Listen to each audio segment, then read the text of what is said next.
ஏங்க இதா சோகமா இருக்கேன்? ஒன்றும் இல்லைங்க. நம்ம பிரேமா இருக்குல்ல, பிரேமாவுக்கு குழந்தை பிறந்துச்சு. அதுக்காக வேண்டி எனக்கு ஃபோன் பண்ணி சொன்னாங்கங்க. அதுக்காக வேண்டி நான் வந்து போய் பார்க்க போனேங்க.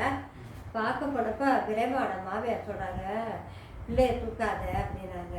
ஆனால் எல்லாருமே அங்கே தூக்குறாங்க, குழந்தைங்க வரவங்கெல்லாம் தூக்குறாங்க. நான் தூக்குறதுக்கு மட்டும் தூக்காதனாங்க. ஏன் அப்படின்னா, நீ பிள்ளை இல்லாதவ மலரி, அந்த பிள்ளைக்கு நீ தூக்குனீன்னா அந்த பிள்ளைக்கு தோஷம் பட்டுக்கிடும்.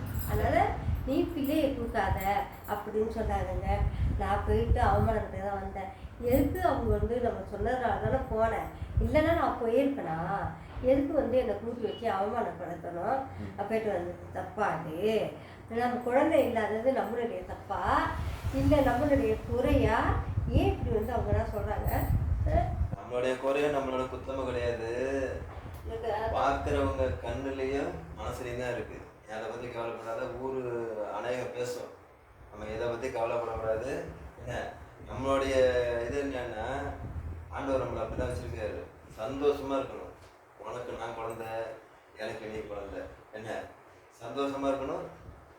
ஆமாம், சரிங்க.